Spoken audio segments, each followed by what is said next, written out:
Hello बच्चों, कैसे हैं आप सब। आज की वीडियो में हम लोग क्लास 10th के मैथ्स के ऑब्जेक्टिव के बारे में बात करेंगे। तो चलिए हम लोग शुरू करते हैं। पहला प्रश्न है कि यूक्लिड डिवीजन लेमा का सही सूत्र है। तो यूक्लिड डिवीजन लेमा का सही सूत्र होता है a equals to b q plus r, यानी कि ये जिस विकल्प में आपका होगा वो आपका सही जवाब होगा। तो यहाँ पर बी नंबर जो है विकल्प वो सही विकल्प है। अब हम लोग बात करेंगे प्रश्न नंबर 2 के। तो प्रश्न नंबर 2 कह रहा है कि यदि a equals to b q plus r है तो आर का मान होगा। तो ये जो है आपका विकल्प सी जो है वो सही जवाब है। तो 3 नंबर प्रश्न जो है वो कह रहा है कि यदि दो धनात्मक पूर्णांकों का एचसीएफ और एलसीएम क्रमशः 12 और 180 है, यदि एक संख्या 36 है तो दूसरी संख्या होगी कि एक संख्या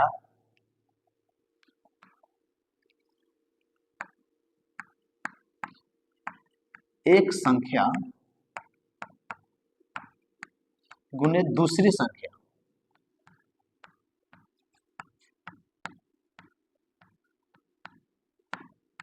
बराबर एचसीएफ गुने एलसीएम। अब यहाँ पर जो है एक संख्या गुने दूसरी संख्या बराबर एचसीएफ इंटू एलसीएम होता है। तो एक संख्या दिया हुआ है हमारा कितना 36 है और एचसीएफ दिया हुआ है 12, एलसीएम है 180, ठीक है। और जब दूसरी संख्या निकालें तो दूसरी संख्या के साथ एक संख्या गुना में है इधर, तो उधर जाकर भाग में हो जाएगा। तो यहाँ पर 36 आ जाएगा आपका नीचे।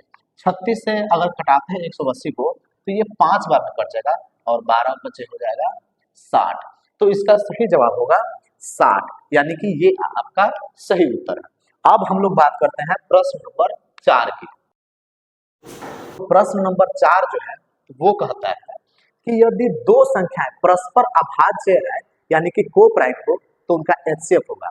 तो जब परस्पर अभाज्य की बात हो रही है इसको हम लोग एक और बोलते हैं, परस्पर अभाज्य को सह अभाज्य भी बोलते हैं, परस्पर अभाज्य को सह अभाज्य संख्या भी बोलते हैं। तो अगर दो संख्याएं परस्पर अभाज्य है, सह अभाज्य है, तो उनका एचसीएफ हमेशा एक होता है, उनका एचसीएफ हमेशा एक होता है। अब बात करेंगे हम लोग प्रश्न नंबर 5 की। प्रश्न नंबर 5 जो है वो कह रहा है कि दो संख्याओं का गुणनफल बराबर होता है। दो संख्याओं का गुणनफल किसके बराबर होता है?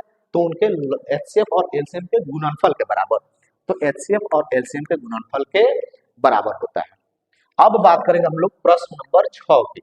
तो प्रश्न नंबर 6 जो है वो कहता है कि निम्न में से कौन सी संख्या परिमेय है, यानी कि रेशनल नंबर है। तो यहाँ पर √2 जो है ये अपरिमेय है, √3 अपरिमेय है और पाई जो है इसका भी वैल्यू अपरिमेय होता है। तो यहाँ पर जो विकल्प नंबर सी है वो आपका सही जवाब है। अब हम लोग बात करेंगे प्रश्न नंबर 7 की। तो प्रश्न नंबर 7 जो है वो कह रहा है कि निम्न में से कौन सी संख्या अपरिमेय है। वहां पे परिमेय पूछा गया है, अब यहाँ पे अपरिमेय पूछा जा रहा है, यानी कि इरेशनल नंबर पूछा जा रहा है। तो यहाँ पर ये आपका परिमेय है, ये भी परिमेय है और ये भी परिमेय है। तो अपरिमेय कौन सा है? √7 जो है ये आपका अपरिमेय संख्या है, ठीक है। अब हम लोग बात कर रहे हैं प्रश्न नंबर 8 की, ठीक है।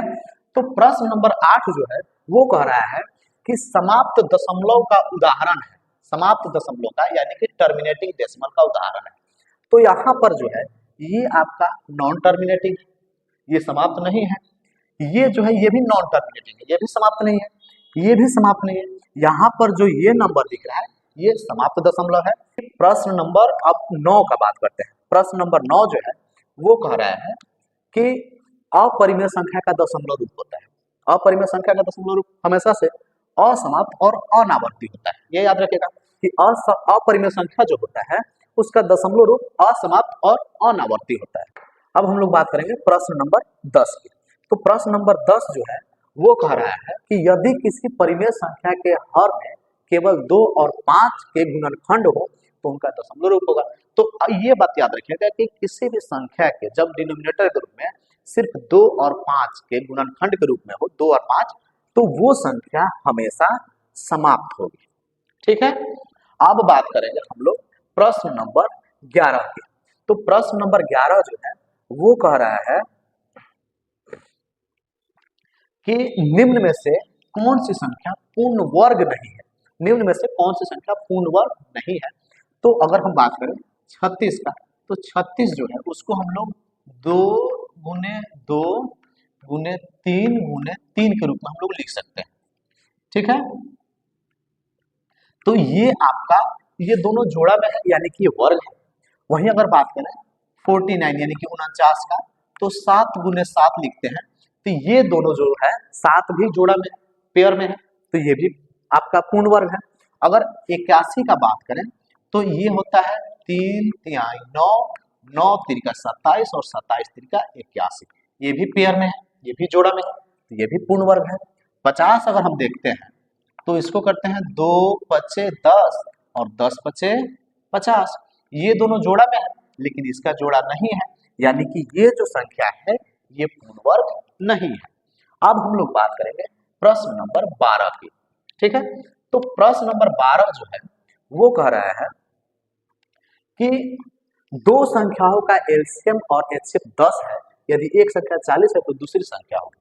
तो यहाँ पे हम लोग जानते हैं कि दो संख्याओं का गुणनफल जो होता है उनके एलसीएम और एचसीएफ के गुणनफल के बराबर होता है। तो इसके लिए भी सेम प्रोसेस, 240 गुना में कर देंगे 10 और नीचे लिख देंगे 40। अब 40 से 240 को जब घटाएंगे तो ये कट जाएगा 6 बार में, और 6 दहा के 60 जो होगा हमारा आंसर, उसका सही जवाब होगा। तो ये हो गया हमारा बी नंबर विकल्प जो है वो सही है। अब हम लोग बात करेंगे प्रश्न नंबर 13 की। प्रश्न नंबर 13 जो है वो कह रहा है कि यूक्लिड डिवीजन एल्गोरिथम का प्रयोग किया जाता है। यूक्लिड डिवीजन एल्गोरिथम का उपयोग किया जाता है, तो ये बात याद रखेगा कि यूक्लिड डिवीजन एल्गोरिथम का हमेशा उपयोग किया जाता है उसके एचसीएफ निकालने के लिए। किस चीज के लिए? एचसीएफ निकालने के लिए। ठीक है, अब बात करेंगे कि प्रश्न नंबर 14 जो है, अब प्रश्न नंबर 14 की बात करेंगे।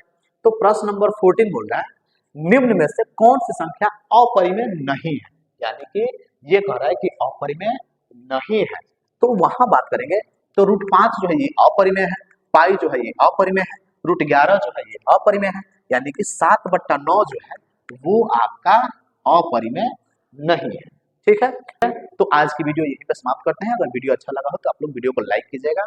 ठीक है, और फिर मिलते हैं अगले क्लास में।